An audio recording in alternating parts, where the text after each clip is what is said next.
Doctor Jaiswal. बहुत बहुत धन्यवाद सभापति महोदय। क्या मैं यहाँ से बोल सकता हूँ? Thank you. सभापति महोदय, सबसे पहले तो मुझे आपका संरक्षण चाहिए कि जो हम लोग यहाँ पे बोलते हैं कम से कम उसकी बात का जवाब माननीय स्वास्थ्य मंत्री दें, और जो बोले वो सही बोले। बहुत मुझे दुख के साथ कहना पड़ता है कि जो भी वो बोलते हैं या तो अजीब तरह की बात बोलते हैं, मतलब केवल जैसे टीवी पे डिबेट होता है वैसे लोकसभा का डिबेट की स्थिति स्वास्थ्य मंत्रालय पे हो गई है।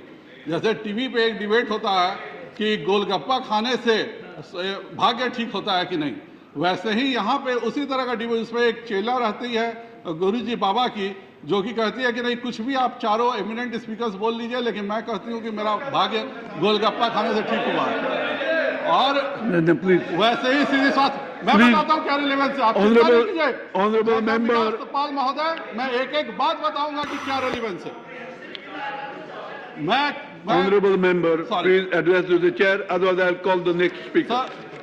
कुछ लोगों ने Please don't disturb. You have your time. Relevance ये है कि अभी minister Please, nothing will go on record. अभी मंत्री ने ये कहा कि ये बिल 3 बार डिस्कस हो चुका है। महोदय, 2010 में ये बिल डिस्कस ही नहीं हुआ। जब सबसे पहली बार ये बिल आया तो इसकी डिस्कशन ही नहीं हुई। हंगामा हो गया, बॉयकॉट हो गया, हंगामे में ये बिल पास हो गया, कोई डिस्कशन नहीं हुआ।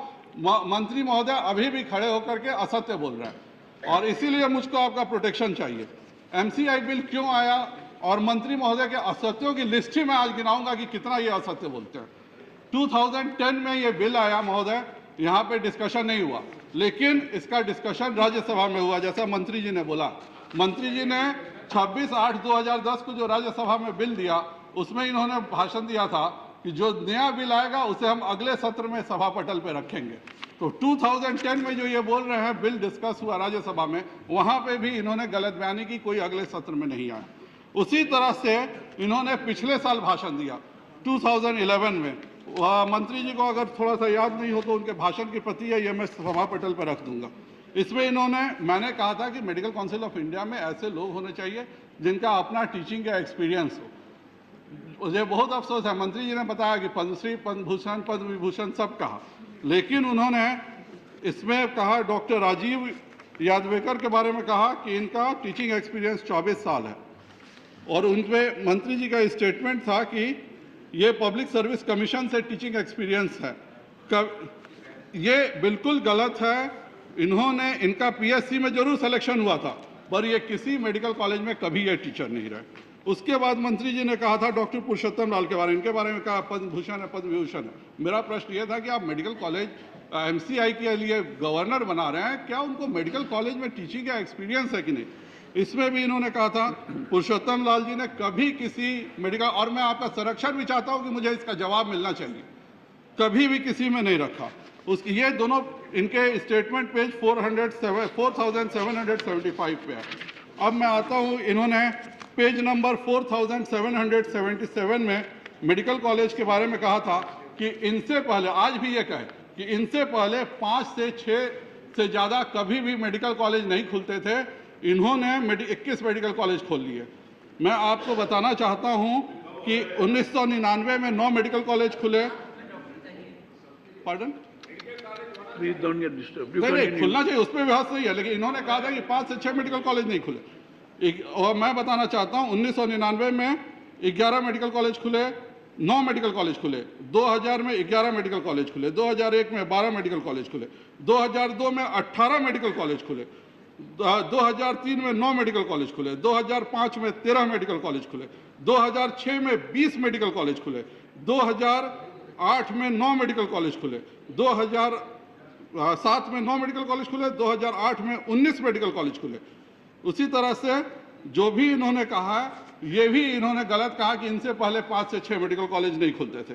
उसके बाद इन्होंने जो कहा कि हमने 21 मेडिकल कॉलेज खुलवाए, इसमें eye care medical college Haldia में है, जिसका LOP had to be cancelled subsequently by joint inspection carried by MCI and DCI but to the orders of Honorable Supreme Court.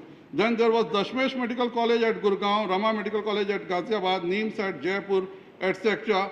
whom CBI inquiry is pending, और यहाँ पे कोई facilities नहीं है, और ये सारे मेडिकल कॉलेजेस नॉन एग्जिस्टेंट है। उसके बाद इन्होंने पेज नंबर 4777 पे, जो कि ये हर भाषण में क्लेम करते हैं कि मैंने एमडी की सीट बढ़वाई है। महोदय, आप इसको मैं कागज भी मैं लेके आया हूं, जो भारत का सरकार का गैजेट है, जो मैं माननीय मंत्री जी को और पटल पे भी रख रहा हूं कि in academic year 2009-10 in the times of erstwhile MCI, which is the representative body, the number of seats were more than 3,700 seats were increased, और ये भी 3,700 सीट्स में 2,700 सीट्स केवल और केवल गवर्नमेंट मेडिकल कॉलेज में उस एमसीआई ने इंक्रीज किया था। और ये उसके बाद गवर्नमेंट इंस्टीट्यूट, उसके बाद इन्होंने कहा कि टीचर स्टूडेंट रेशियो इन्होंने बढ़ाया। ये भी बात बिल्कुल झूठ है मैडम।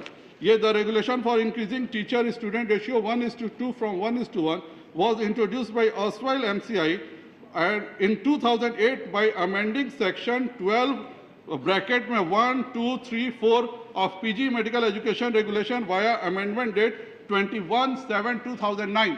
जो ये भी चेंज जो हमेशा हर बार जब भी ये भाषण देंगे कहेंगे मैंने पीजी सीट बढ़वाई, ये भी गलत है। ये 2009 का डिसीजन है, जबकि वो पुरानी एमसीआई थी। उसी तरह से इन्होंने कहा कि हम रिटायरमेंट की एज बढ़ा के हम लोगों ने प्रोफेसर्स की संख्या बढ़ाई। उसका भी regulation for increasing retirement age for medical faculty was amended bye, जो ये बोल रहे हैं सारा बिल पे तो चर्चा कर रहे हैं। जो मेडिकल काउंसिल ऑफ इंडिया में इन्होंने बोला है, मैं कोई अलग से बात नहीं कर रहा हूं। इन्होंने 26/4/2012 को मेडिकल काउंसिल ऑफ इंडिया के लिए जो माननीय मंत्री जी ने भाषण दिया था, मैं मंत्री जी की भाषण की प्रति भी है, आप चाहिए तो इसको भी रख लीजिए। और ये सारे भारत सरकार के गैजेट्स भी मैं दे रहा हूं, जो कि इन्होंने, इनका ये चेंज नहीं है, ये पिछले एमसीए का चेंज है, जिसकी हमेशा ये क्रेडिट लूटते रहते हैं। उसके बाद ये कहते हैं रिटायरमेंट की एज बढ़ाया, ये भी गलत है। ये 2005 में ही रिटायरमेंट की एज बढ़ाने का प्रपोजल हो गया था by inserting section 1A in the teachers eligibility regulation vide amendment date 16/3/2005। 2005 का भी ये क्रेडिट ले रहे हैं। फिर लैंड रिक्वायरमेंट में भी ये हमेशा भाषण देते हैं लोकसभा में कि मैंने 35 एकड़ से 20 एकड़ करवाया, मैंने करवाया कि जो बड़े शहर हैं उनमें 10 एकड़ हो। ये भी इन्होंने झूठ बोला। ये रिक्वायरमेंट ऑफ 25 असत्य बोला, सॉरी असत्य बोला। दिस वाज रिड्यूस्ड बाय 20 एकड़ bye erstwhile MCI which was by amending section, मैं सब सेक्शन बोल रहा हूँ और पूरी जिम्मेवारी से बोल रहा हूँ, 3(2) of the establishment of medical regulations 1999 via amendment date 26/2/2010 with minimum standard requirement for 50, 100, 150 admission regulation by amending section 1.1 of the regulation by amendment date 13/11/2009। ये भी इनका कराया हुआ नहीं है, पर हर बार ये क्रेडिट लेते हैं कि मैंने ये करवाया। उसी तरह से जो ये 10 एकड़ मेट्रोपॉलिटन्स में अलाउ हुआ था, ये भी construction bye vertical expansion in metropolitan cities up to permissible FSI FAR was introduced by erstwhile MCI and by amending admission regulation by amending section A 1.1 wide amendment dated 31/11/2009। तो जो मंत्री जी कहते हैं कि मैंने हमेशा कहते हैं कि मैं मेट्रोपॉलिटन में बना था, ये भी गलत कहते हैं। उसके बाद इन्होंने कहा है कि अब टोटल कंस्ट्रक्शन कॉस्ट 250 करोड़ से कैसे, हाई कोर्ट ये सब उनका बोला हुआ, मेरा नहीं बोला हुआ, से कम कैसे हो जाए, ज़्यादा से ज़्यादा हॉस्पिटल्स बने, उसमें भी परिवर्तन लाएंगे। उसमें ऑडिटोरियम बिल्डिंग्स को एग्जामिनेशन हॉल से मर्ज करा के मैंने उनका कॉस्ट कम कराया, ये भी उन्होंने झूठ बोला है। ये A1 असत्य बोला है। ये A1.6 vide amendment date 23/10/2008 for 100 admissions in 15/7/2009 में ये अमेंडमेंट था। तो ये जो ये कहते हैं कि मैंने कंस्ट्रक्शन कॉस्ट कम कराया, वो भी गलत कहते हैं। मंत्री जी ने बहुत अच्छा भाषण दिया कि मैं साइंस का स्टूडेंट हूं, मैं लेबोरेटरीज के बारे में जानता हूं, इसीलिए मैंने मेडिकल कॉलेज में 14 से 6 लेबोरेटरी का प्रावधान कर दिया।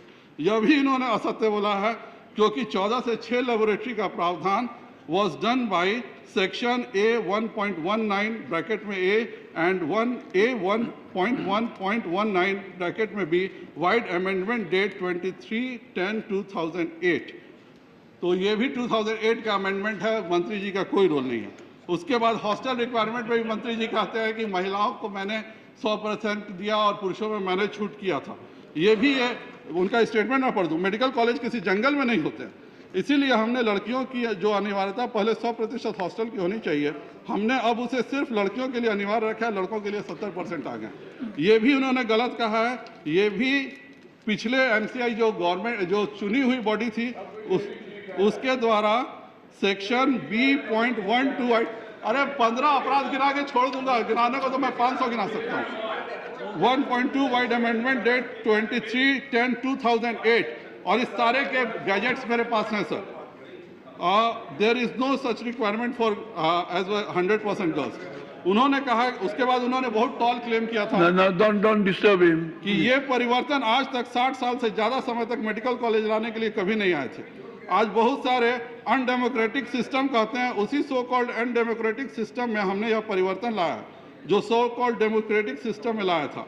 इतने सारे सबूत मैं दे रहा हूं कि इन्होंने क्या क्या गलत बोला। ये भी पूरा का पूरा फॉल्स है, क्योंकि इसके लिए ये जो अनडेमोक्रेटिक सिस्टम में जो अच्छे से काम हुआ, उसके लिए मैंने स्कैम्स ऑफ 2 सालों के लिए पूरी किताब ये आपके लिए उपलब्ध है। यह मैं पूरे स्कैम्स की जो 2 सालों में एमसीआई ने किया है, जो आपकी एमसीआई है, उसके स्कैम्स का मैं एक कॉपी पटल पे भी रखता हूं और एक कॉपी मैं माननीय मंत्री जी को भी गिफ्ट करता हूं कि वो घर में जाके अच्छे से पढ़ लें कि इनकी एमसीआई क्या करे। बिल्कुल एक कॉपी आपको भी दूंगा। उसके बाद Please stop that cross talk, please. उसके बाद माननीय मंत्री जी ने कहा कि अगर वह 1 साल रहा तो जितने भी एंट्रेंस एग्जाम, इन्होंने कहा था कि One, please. मैं माननीय सदस्य एम के एक ही चीज़ का बात करता हूँ। एमसीआई न मेरी है न इनकी, न पुरानी और न ही नई। मैंने ये हर चीज़ कहते हैं कि पुरानी एमसीआई भी हेल्थ मिनिस्ट्री के अंदर थी और नई भी। और जब मैंने कहा कि हमारे वक्त में वो पुरानी हो या नई हो, ये ऐसा लगता है कि पुरानी इनकी अंडर थी और नए मेरे है, तो पुरानी भी हमारे अंडर थी। तो हमने अपने शासन के वक्त की बात की है, न पहला एमसीआई वाला हो या नया एमसीआई वाला हो। इसलिए ये खंडन करता हूं कि आपकी सब झूठ बात है। एमसीआई पहले इंडिपेंडेंट स्टैट्यूटरी बॉडी थी और वो इंडिपेंडेंट स्टैट्यूटरी बॉडी थी। पुराने पीरियड में, हमारे पीरियड में पुराना एमसीआई भी था और नया भी एमसीआई। ये एमसीआई की जब आपने कहा कि ये 2 सालों से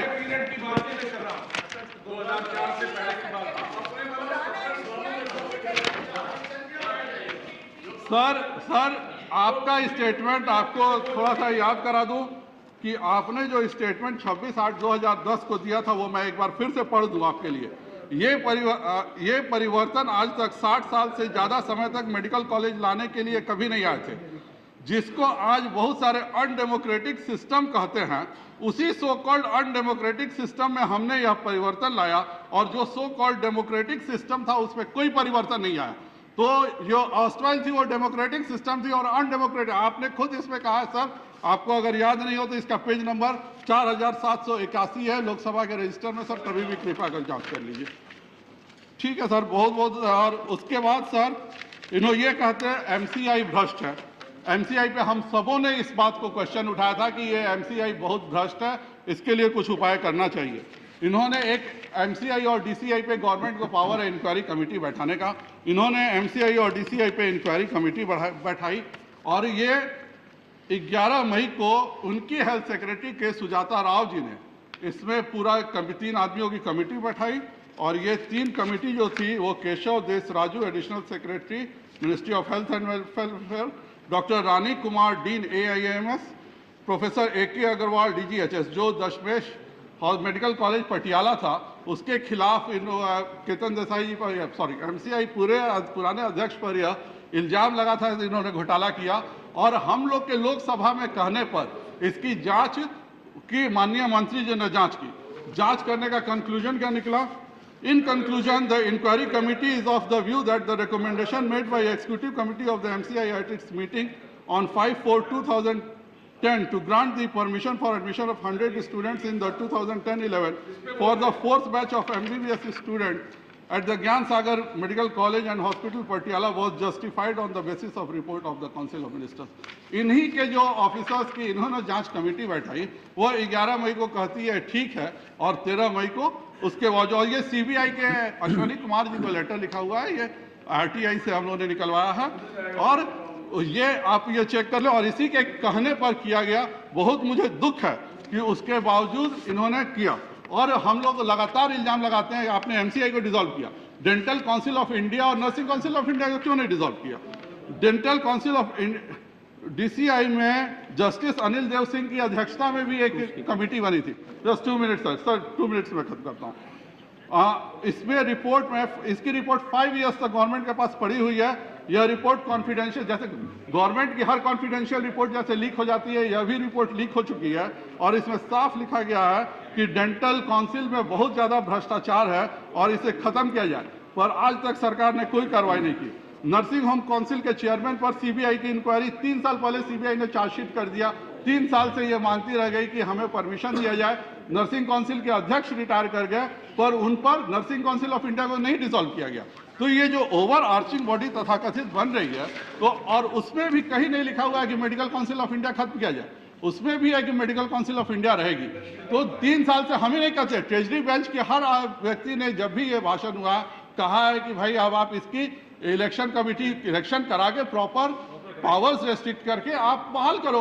उसमें सारे मेडिकल कॉलेज के लोग हैं, सारे यूनिवर्सिटी का है, आप उसको बहाल नहीं कर रहे हैं। हर बार आप समय पे समय लिए जा रहे हैं, और आप कहते हैं ओवर आर्चिंग बॉडी बनाई। ओवर आर्चिंग बॉडी आपने 3 बना के रखी हुई है, हायर एजुकेशन के लिए अलग, आयुष के लिए अलग। ये तो इस तरह की ओवर आर्चिंग बॉडी है कि हम लोग के भी समझ से परे है। इसीलिए मेरा आप लोगों से अनुरोध होगा कि इस को, तो एक वो शोले का डायलॉग था सर कि अमिताभ बच्चन ने बोला था, जस्ट 1 मिनट सर, अपनी बात खत्म कर रहा हूँ, कि धर्मेंद्र की शादी के लिए कि ये करता वो करता सब कुछ करता है, लेकिन ये लड़के से शादी करा दो। कुछ वही हालत ये है कि हम लोग सब कुछ ये गलत है, जो 2 सालों में हो रहा है सब कुछ गलत हो रहा है, लेकिन हम लोगों की मजबूरी है कि वो पहले वाला भी था वो भी ठीक नहीं था, लेकिन इसका इलेक्शन कराइए, नियम बनाइए और तुरंत इसको बहाल कीजिए। और बोर्ड ऑफ गवर्नर्स में दिल्ली और मुंबई का नहीं कि यही कहते हैं मेडिकल काउंसिल ऑफ इंडिया बनाइए। एक 6 लोगों में केवल 4 दिल्ली के और 2 मुंबई के पिछले बार मेडिकल काउंसिल ऑफ इंडिया में थे। इस बार 4 दिल्ली के, 2 मुंबई के मेडिकल काउंसिल ऑफ इंडिया में और 1 केरल का लिया हुआ। क्या यही मेडिकल पूरे इंडिया की मेडिकल काउंसिल, क्या मुंबई और दिल्ली की मेडिकल काउंसिल है? इसमें सभी राज्यों से आप 6 लेना था, 6 डिफरेंट राज्यों से लेते, लेकिन दिल्ली मुंबई के जितने कॉर्पोरेट हॉस्पिटल हैं उनके मालिकों को लेकर के उनको मेडिकल कॉलेज खोलने के लिए छूट देने के लिए ये एमसीआई की मांग की जा रही है। लेकिन मेरी मजबूरी है कि पिछला भी गलत था, इसलिए मैं मजबूरी में इनका समर्थन करता हूँ। Mr. Paul.